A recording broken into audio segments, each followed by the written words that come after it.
Good morning. It is Friday, November 21st. It is 8:30 in the morning here in beautiful northern Utah. I have a special guest enjoying a cup of coffee with me today, Mr. Roham himself, CEO and founder of Dapper Labs. Roham, thank you so much for joining us. Yeah, thanks for having me. Morning, everybody. And I'm on my second. I've already had 3 cups of coffee, so I'm doing water for now. Okay, hydrating. Hydration is key. So normally we start the show off with a little feed. We look at the feed. I thought it might be cool to kind of go over the feed for a minute with Roham himself. One of my favorite parts of the product, by the way. Mine too. That's why I started a morning show about it, because everyone loves browsing the marketplace and just kind of nerding out. And this just makes it so much more smooth. It's all in one place. One hit. These Cade Cade's Legos are popping. The player birthday page is awesome. Larry Sanders is only 37. That makes me feel old. Okay, we have a 25 stack happening of this KG. Coultin's a believer in the Kevin Garnett archive. I love it. Okay, this is cool. Let's see the most popular players. LeBron was on here forever, and now we've just got rookies. Derek Queen, Con Knipple, and Cedric Coward. Probably top 3 of the top 5 rookies right now. So that's pretty awesome. Looks like Derek Queen just overtook Con. We got some leaderboard stuff happening.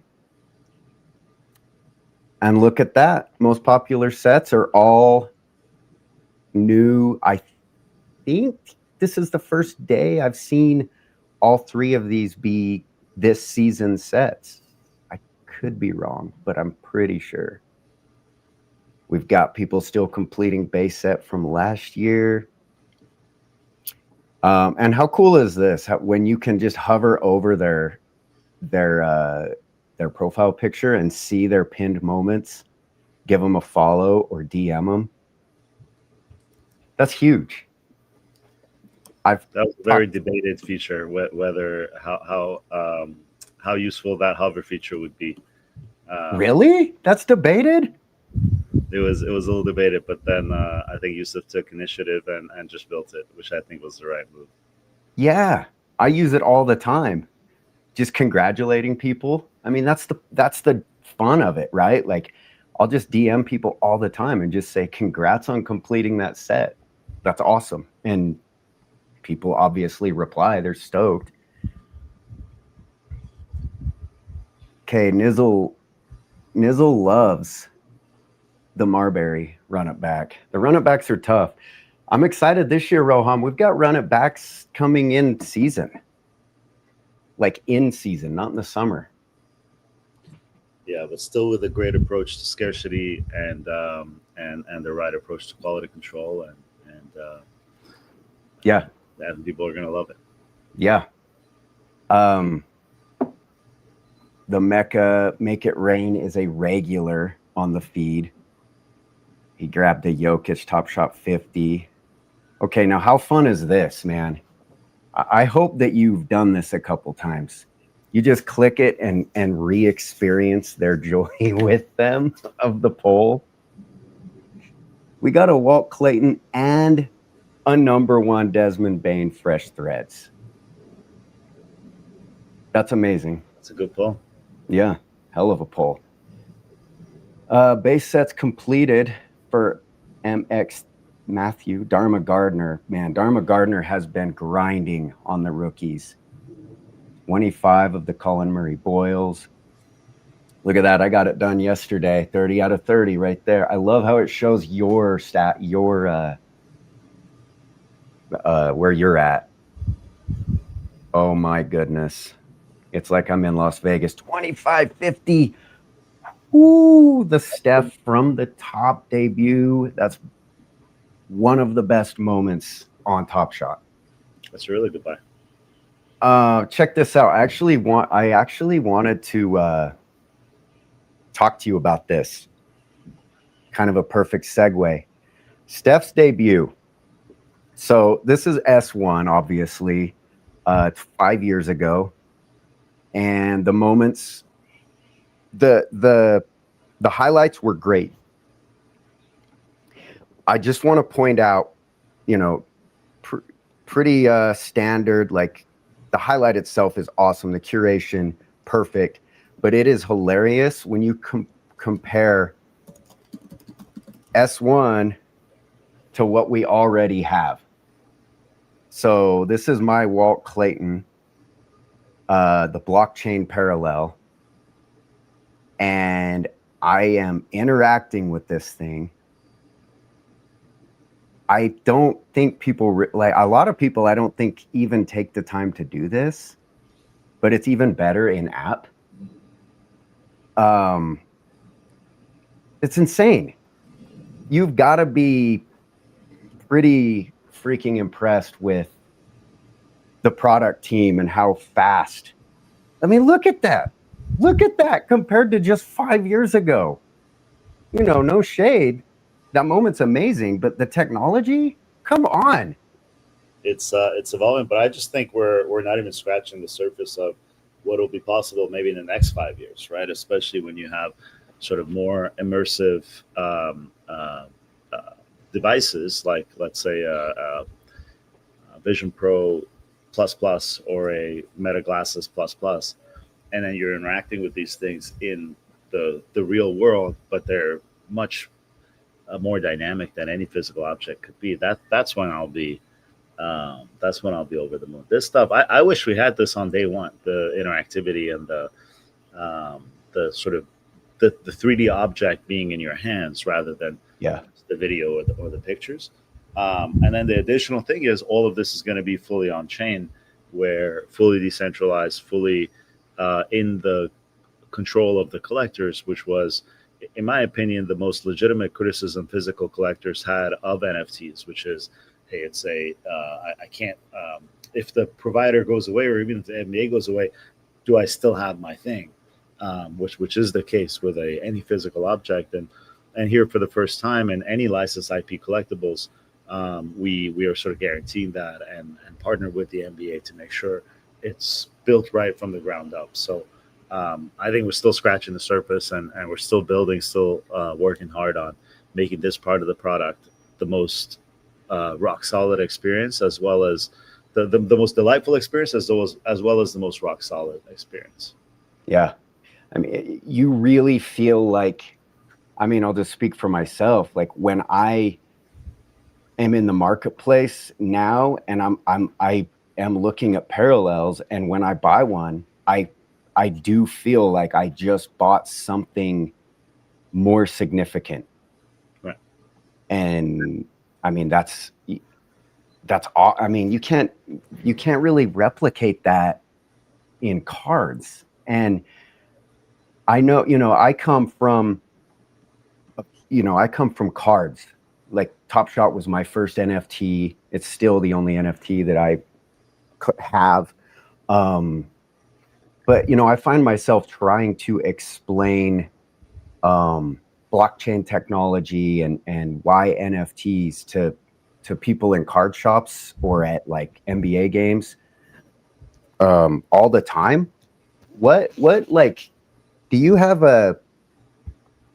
I mean, it's not like it's our job or your job to like sell people on. I mean, if they like it, they like it, right? But like, how do you like quantify, or what excites you the most about the difference? That's a good way to put it. What excites you the most about the difference between digital and physical? Well, I mean, I do think of it as my job to sell the product and grow the vision here for sure.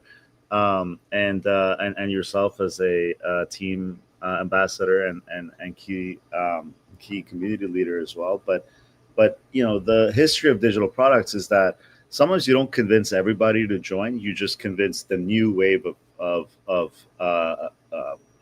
people, usually the younger folks or the ones most sort of tech savvy, to join, and it kind of mushrooms from there. And the people that kind of disregarded it early on are sometimes the last to jump on, like with Instagram and Facebook and all of these sort of things. But in this case in particular, I think digital collecting is just collecting, and in a lot of ways, once you make it an NFT, you sort of have a lot of the same guarantees as physical objects in terms of, hey, it's really my thing. I could sell it at any time. It has real world value, but you don't necessarily need to think of it as a crypto object or as an NFT. It just functions the same way you would expect a physical object to function, but plus. So you have much greater transparency. I think that's super, super important, because in today's environment, when a collectible manufacturer prints infinite varieties of a particular rookie or a new card, and you don't even know where those are. Have they been sold? Have they been pulled? Have they are they being resold? What are they being resold for? All of that sort of market lack of transparency is part of the design of the physical collectibles market, and it works for the physical collectibles market because that kind of creates information asymmetry, which sometimes leads to higher prices than actually should be the case. But I think over time, transparency leads to a better market for everybody, and when you can tell exactly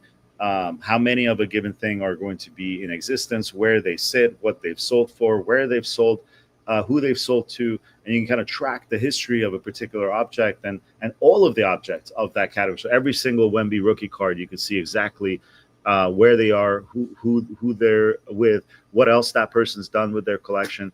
That transparency piece, I think, is super, super important. And sometimes in the early days of an immature, less mature market, it kind of leads to much more volatility. But over time, I think it leads to more trust in the market, which means more liquidity, more volume, all of the good things that we like.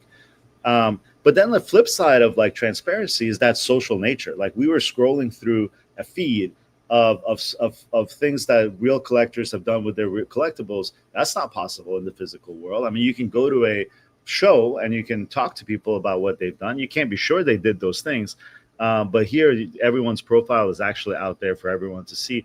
And to me, the cool part about that is that it becomes part of your identity, and it becomes part of your way of connecting with other people, because you're sort of, that person shares your shares your passion. That's why we added DMs to the site. And if you think about it, feed, DMs, all of these like social reactions, all of these social features, none of them existed a year ago. They barely existed 6 months ago. And so it's a very new part of the product. I mean, overdue for sure. But that's the piece that gets me most excited, because collecting is fundamentally about connecting. That's the reality. We collect to kind of satisfy ourselves, but also to sort of express ourselves, right? Like, I'm passionate about this thing. I'm wearing this jacket because I love this team. And I guess I'm just being a corporate drone wearing it. The point being is sort of that's what I get most excited about. And that's not like, of course you have the efficiency, right? You can sell something at any time, at any moment, just drop it into the offer wall, full liquidity for everything. You have the authenticity, no need to grade anything. You know that the if it's on the right smart contract, it's fully original. All of those things are very true.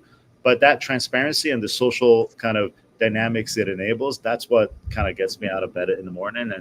And for our partners, they think of it as data, right? And they think of it as openness of sort of us as a Dapper Labs not owning the customer, but rather the customer having this like direct link with them, where they can see who their biggest fans are. They can see what people are spending money on. They can go through the feed the same way we do and see a new generation of fans expressing their fandom in a different way. That's what gets them excited, is sort of the flip side of what I get most excited about. Yeah. Well said, man. I think, when I'm watching, I know I'm not the only person that does this. We have a million examples of this, but like when I'm watching basketball, everyone has 2 screens up now, or 3 or 4. Some of us don't want to admit how many screens we have up.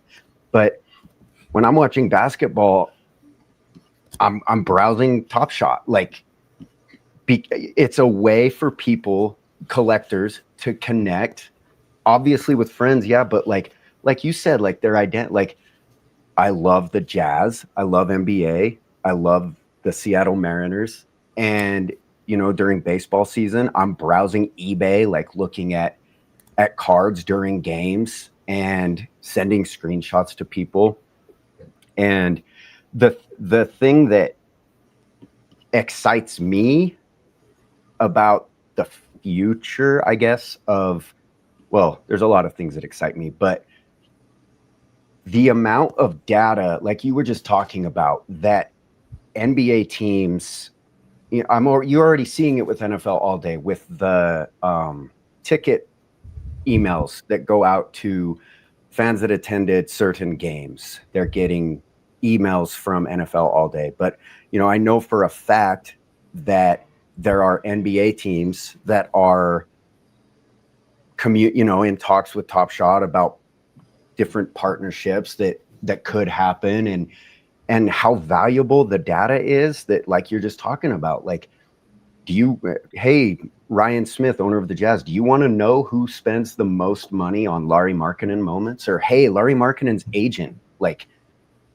this information's available. You can't get that with cardboard at all. It's a totally different thing. And so, I mean, the future of being able to partner with teams and with, the league and the players, like, the sky's the limit. 100%. I mean, I think you've seen, right? Like, we're trying to get really deeply integrated into into the products that the league themselves is using, and then into the kind of fan experience with the teams. Like, if you have NBA ID, you can go in there and get your first free NBA Top Shot pack.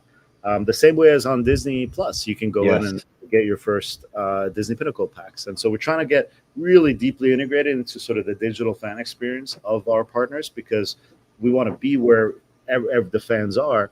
And then in addition to that, yes, we want to work with teams directly, but it's really giving them what they should be asking for anyway, right? It's sort of, who are my biggest fans? If someone comes in and goes to every single game in a season, they know that because they're tracking the attendance of games, but they don't know, they can't see in digital engagement, right? They don't know. I mean, they can see sort of followers on Twitter, followers on Instagram, TikTok, but that's about it. And so this is an entirely new dimension. And when you sort of walk them through it, they understand it. But we got to do better in terms of, like, just make sure every single team is looking at the list of their top 1,000 fans on Top Shot, and NFL as well, constantly. And that's the power of digital. That's the power of kind of making this stuff open and social. Because honestly, when I sit down with collectors as well, especially VIP collectors, that's the thing they get most excited about is, hey, I'm such a huge fan of the Jazz, of the Cavs, whatever it might be, and I kind of want them to know it, and I want them to recognize me for it. And so it's a win-win. I think that we just got to do better, kind of pulling it out of the market and putting it aside, sort of the technology. That's not what it's about. It's about the fan experience. Yeah. When you, I think people also undervalue, and I think you would be obviously much better at explaining this than me, but like the importance of owning a video highlight that is on the blockchain. Like, I think people undervalue what that really means. Well, I mean, I think, like I said, digital collecting is just collecting, and if you have a card, the most you can have is a photo on it, right? But if you have a digital object, and today it's sort of a 3D object on a 2D screen, but again, kind of technology changes really quickly, and like what I'm imagining is this is like a way for every collector to basically capture that courtside moment and teleport themselves into any moment in NBA history. And so, of course, it has to be video. Of course, it has to be immersive. Of course, it has to have sound and different dynamics that kind of make it make it your own. And then with the autographs and other sort of elements, that's what collectors want. So we're going to bring it into the product and make this the best sports collectible that's ever existed, not just the best digital sports collectible. You know what I mean? Yeah. And you know, the NBA has you know, Adam Silver recently said, like, we're a highlight league. Yes. I think those were his exact words, or we're a highlight driven league, or we're a highlight league. And you know, the NBA has the you know, they have the option to control. I mean, I'm not talking about in terms of Top Shot, but like if the NBA wants to tighten their grip on like on what highlights are where, like they could do that. You know, who's to say where, you know, like LeBron's block. I'm pretty sure that was hard to watch outside of the NBA website for the first year or so. Obviously, like people post stuff on YouTube, but I mean, as tech gets better, and if the NBA wants to control, you know, who's sharing their highlights and what, like they easily can do that. And you know, I think that's something that is pretty special that I think people kind of miss. Yeah. Well, I think, for example, the NFL is being pretty active in policing that side of it. Look, my personal opinion is we also want to be the place where the best version of those highlights live. Have the best camera angles, the crispest video, and also go back in history, right, and have moments that where the footage might not exist in that kind of that quality level. So that's really important to me as well. Yeah, and the all day stuff has come a long way. Just, you know, just like Top Shot has, it's pretty amazing.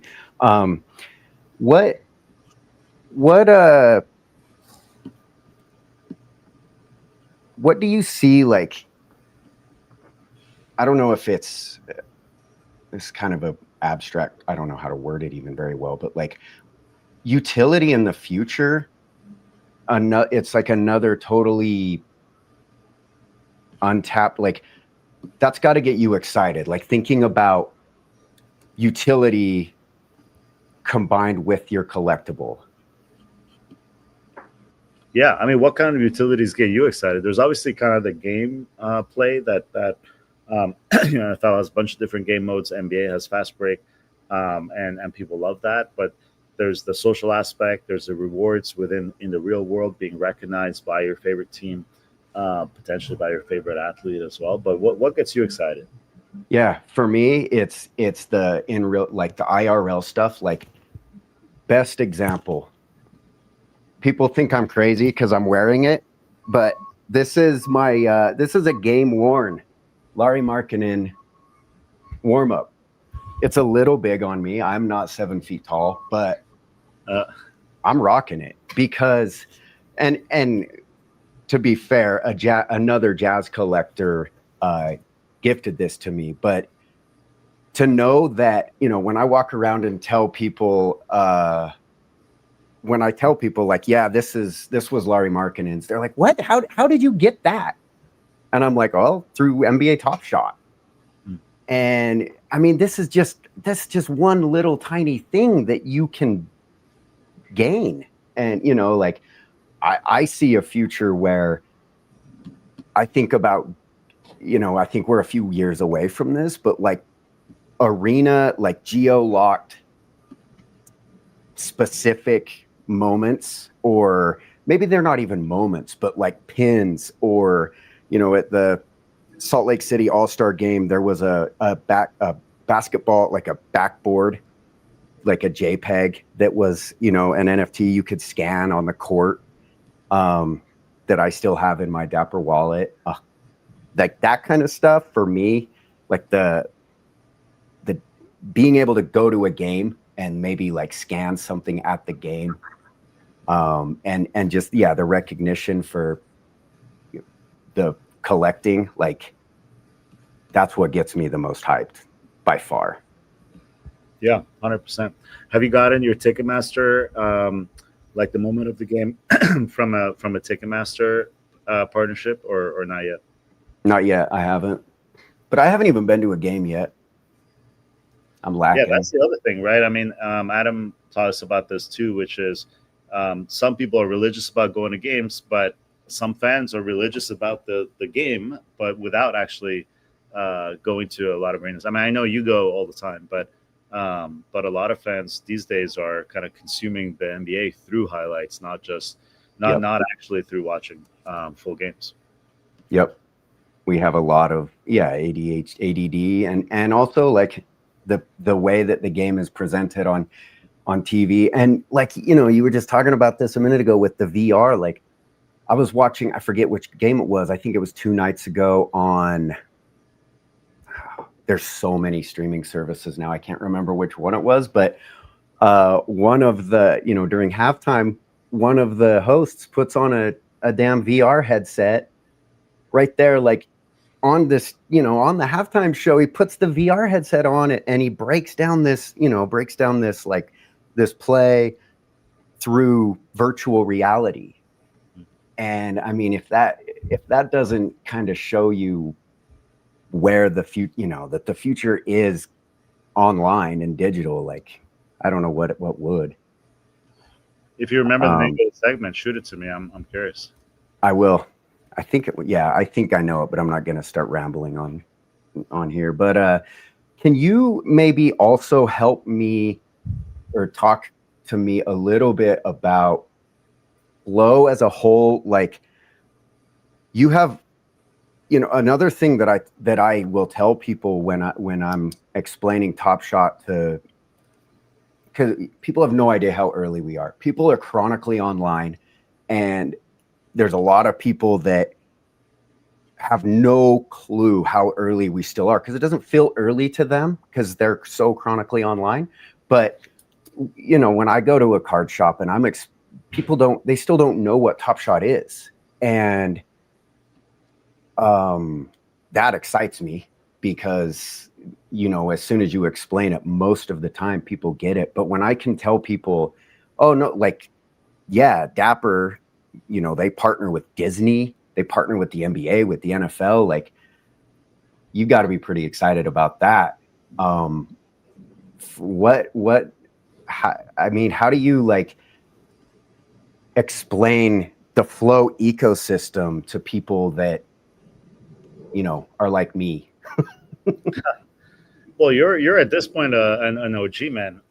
But if I'm talking to someone sort of that's just more interested in NBA, maybe Flow is not the first thing you bring up, but it's the second or third thing you bring up. But it is part of the story of, okay, why do you trust this product? And Flow as infrastructure has been around for 5 years. It's processed billion plus transactions. It's processed billions in transaction volume. Has and this year it's been one of the fastest growing networks, even outside of our work with these top tier brands. So as you mentioned, NBA, NFL, Disney, Ticketmaster, Mattel, all of those brands have chosen to build on Flow. But this year it's also been one of the fastest growing networks in terms of developer adoption. It's been one of the fastest growing networks in terms of decentralized finance, TVL, a total value locked on the network. Basically 5x throughout this year, and that means people are bringing their money to Flow, and they're looking for earning opportunities on Flow, and more those earning opportunities are from any blockchain. So whether it's Bitcoin, Ethereum, or just stable coins, there's so many opportunities to come and earn. It basically invests your capital and earn, whether it's a small return or take risk and multiply your capital out in the sort of financial space that's emerging on Flow. And so Flow we see as just infrastructure for consumer life, for consumer finance. Obviously, digital collectibles are a financial asset at the end of the day. And the key thing about financial assets on blockchains is that you can do other stuff with them too. You can use them as collateral for loans in a way that's hyper smooth and low friction. So right now you can go to floaty.io, FLOW ty.io, and there's a liquid market where you can take your $500 NBA Top Shot moment or your $10,000 NBA Top Shot moment and take a loan out backed by the moment itself. So almost like a collateral. Well, it is specifically a collateralized loan. So things like that will apply to any financial asset. And we're at a point where, whether people realize it or not, it's the single biggest change in the architecture of the financial markets in our lifetimes and potentially in history, which is every single financial asset is becoming tokenized. And so it's becoming programmable. So developers like us can build software that wraps around all of these stocks and bonds and stable coins and trillions of dollars of assets that are coming onto these networks. And then we can build products on top of them that bring the same opportunities as the biggest financial investors and wealthiest individuals in the world have, but to everybody. And that's the promise of crypto here. It's like doing what the internet did for information, we could do for the financial markets, which have started with these collectible high value assets, but can turn into any kind of financial instrument. And now with the current sort of regulatory adoption, and with banks and BlackRock and everybody sort of sprinting to effectively take what they have today and put it on the blockchain, which they think about it as reducing friction and potentially unlocking some new revenue opportunities.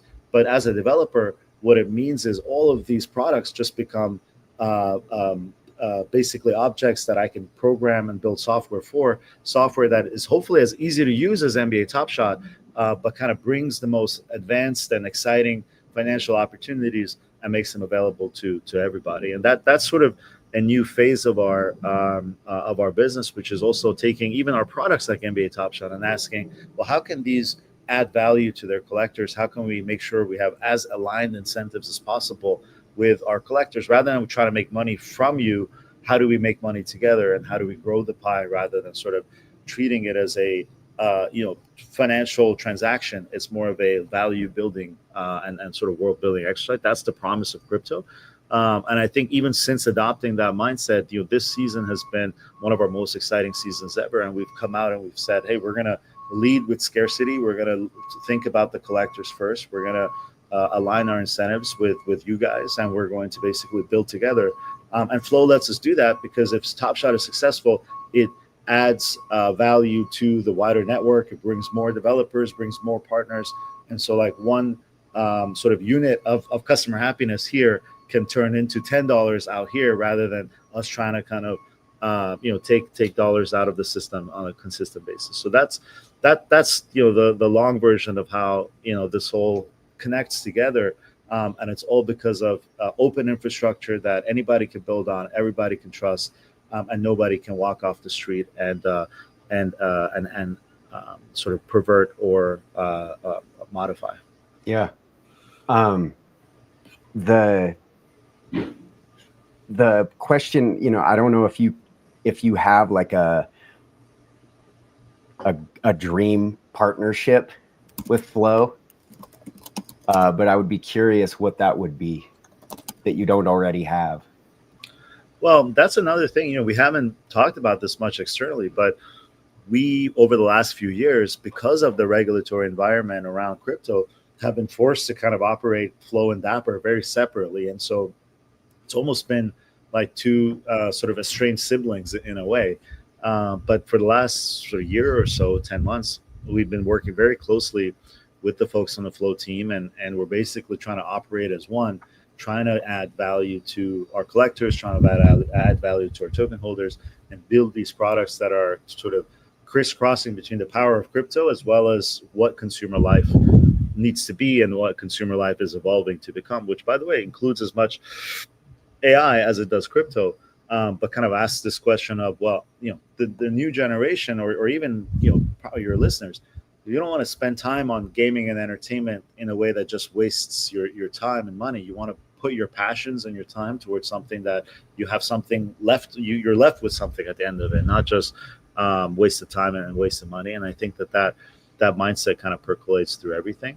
And then the other piece of Flow is it lets us go to our partners, NBA, NFL, Disney, etc., and say, hey, how do we make sure that this infrastructure, this sort of crypto technology, helps every aspect of your business and sort of creates that sort of skeleton for the unified fan experience from that first purchase to every single touch point in the rest of your business. So when you show up to an NBA arena or when you go to a Disneyland park, how can we make sure they know who you are based on your collecting activity, based on your the games you've Yeah. on Ticketmaster, based on the collectibles that you've earned, the quests you've completed. Right now, you can go to say Hilton Anaheim, and there's a near Disneyland, and there's an actual quest that you can complete with the Disney digital collectibles that earn you prizes, but also that's data, right? And that's basically showing that you have commitment, not just money, and that is very valuable to these brands. And I think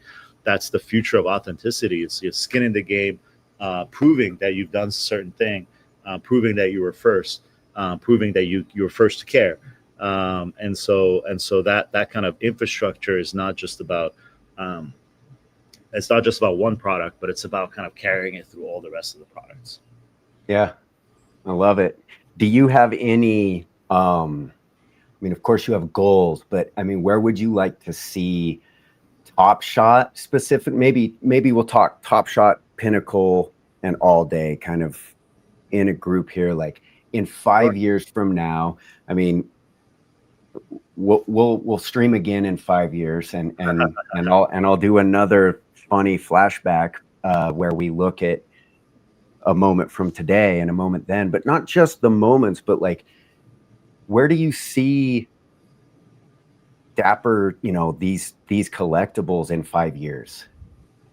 Well, look, I mean, I think it's inevitable that all of these a digital and physical life is just merging together and becoming this sort of hybrid thing where you're going to be able to pop open the collectible in your hand as a hologram and have everybody be able to see the same thing you see. Pull it open and be sitting courtside with your friends, living inside that moment from the 80s or from yesterday. So that's like part of the collectible experience, right? Having these things be as tangible in the physical world as they are in the digital world. And of course, in the digital world, they need to go everywhere, from social media to games to whatever it might be. And they're ready for that in the sense that they are Unity objects, which can be compatible with other Unity worlds, and then transfer it into Unreal Engine or whatever kind of it might be. So that's like from a sort of product perspective. And then in terms of like crypto as infrastructure, we think every single social application, every single business application, every single peer-to-peer network will be crypto enabled in the next decade. And what that means for crypto assets like NBA Top Shot and others is that there are these like composable atomic units that can go everywhere. And they can be used as collateral for loans. They can be used as pieces for game pieces for different kinds of experiences. They can be people will build kind of collectible products that let people bring their whole sort of identity, not just right now it's like NBA is sitting here, NFL is sitting here, Disney is sitting here, but most of us want to eventually have an identity that crosses them all, brings them all together. That's going to be important.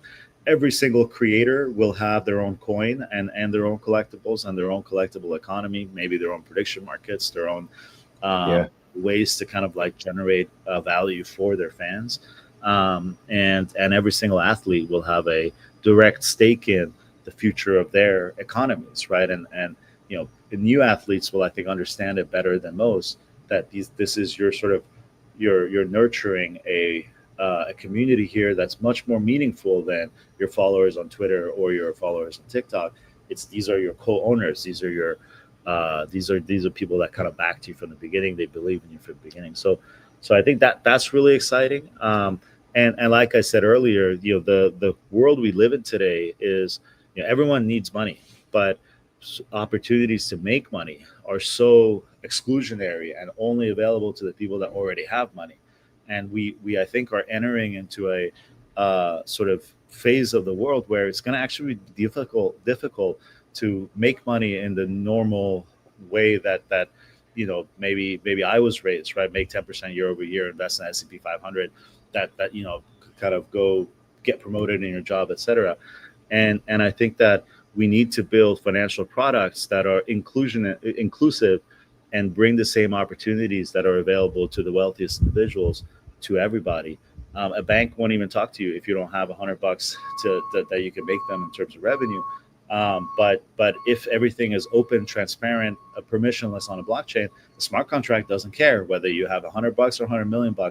It'll offer you the same product, and now it's up to you and your AI agents to figure out, hey, is that the right risk reward for you? And that's obviously a big piece too, right? Where AI agents, as they get smarter and smarter, they're going to help. They're going to help sort of. Maybe it's they bring uniformity, and that's not a good thing, but also they help sort of fill in the gaps of people's understanding, passions, whatever it might be. Hopefully, letting people focus on what they want to focus on, and sort of be able to get access to the kinds of education and advice that they wouldn't otherwise be able to get access to. Yeah. Do you?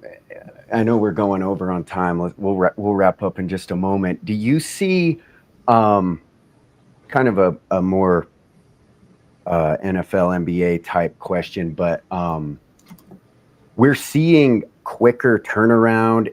I mean, it seems like the league is, well, I don't even know how to explain it. We're seeing quicker turnaround with moments. It seems like the approval stuff seems to be happening a little bit smoother. Is that accurate?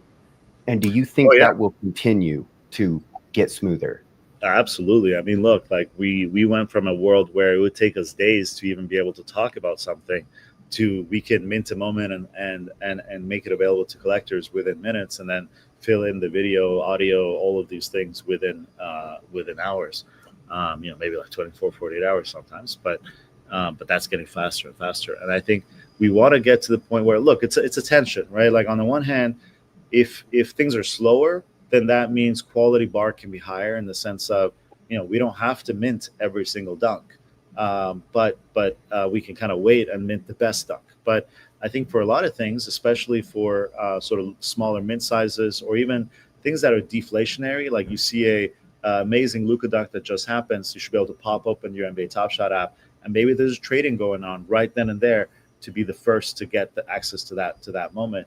And so that way, incentives are aligned. Collectors want to see us making more editions and making them quickly. So we have the ability to make them quickly, and now it's important to make sure that there's a healthy way. So also people don't feel like they're missing out if they don't tune in. I think there's a lot of, we do one massive drop a month now, which is, I think, lets people sort of build up to it, and then we sold $1 million of content in 10 minutes, and so it's a very concentrated window, but that kind of brings passion, that brings excitement. It lets collectors sort of see where the chips fall in the secondary market. So I think it's going to be a mix of both. We want to be able to move quick, capture the zeitgeist, but in a way that's aligned with our collectors. Yeah, I love it. And I appreciate, I speak for everyone. The low mint counts on the rookie debuts and the added sets, there's a few new sets, but the mint counts are still so low, and every rookie, or pretty much every rookie, we're getting an opportunity to burn moments to win that player's cereal, their jersey cereal. And I think, hats off to Top Shot, because I do think that could have been, I mean, that's an example of, kind of scratching each other's backs. Like, I think Top Shot could have easily just done an auction for the jersey cereal, or, put it in chaser packs. But I think you guys doubled down on, we're going to keep mint counts low and we're going to burn. And I thought that burning for their jersey cereal was like a really cool, like, gesture that, like, yeah, we're serious about this. So, thank you for dropping the mint counts, and hopefully we keep them, low. It definitely makes, like, I have 5 Ace Baileys. That's feels a lot more special this year than it would have in past years. So, yeah, I appreciate that. Love the innovation that we're seeing on the site. I know, there's always a few people that are quick to complain and be negative, but the growth that we're seeing on here is super exciting. You know, Steve and Matt and, you know, all the crew, like, they do such a good job with communicating with collectors when they need to, with getting it right. I mean, we haven't even talked about Fast Break, and that's fine, but like, the growth in 5 years has been impressive, man. So for all the shit you get, I would give you a pat on the back if I were there, and tell you, you know, keep up the good work. And I really appreciate you coming on. And let's get John Stockton on Top Shot. I see Yeah, him. absolutely. No, thanks for having me. And look, like, there's we do this for the collectors. We do this for the community. And the thing that feels the best is just seeing people coming back, seeing new users getting started, and actually having a good time. That's what matters. And this season, really hats off to Matt and the whole Top Shot team, because we are seeing that sort of bubbling up of collector sentiment, and old collectors coming back. We've had a huge inflow of dormant users that are coming back, and then also spending time, spending money. And so that shows that they're liking the product. They're not coming back and selling their stuff. They're coming back and buying more stuff. So I think it's bubbling. We're taking a sustainable approach. We're doing things in the right way, one step at a time, and appreciate your support, and keep the feedback coming. So hopefully, Yeah, man. it won't be another 5 years before I'm on your show again. I love that. I appreciate that. Yeah, thanks again. It's Roham, you guys. I'm sure I will see you guys again tomorrow morning, but until next time, thanks again for your time, Roham, and we will see you guys soon. Hey, have a great morning. Happy Friday, everybody.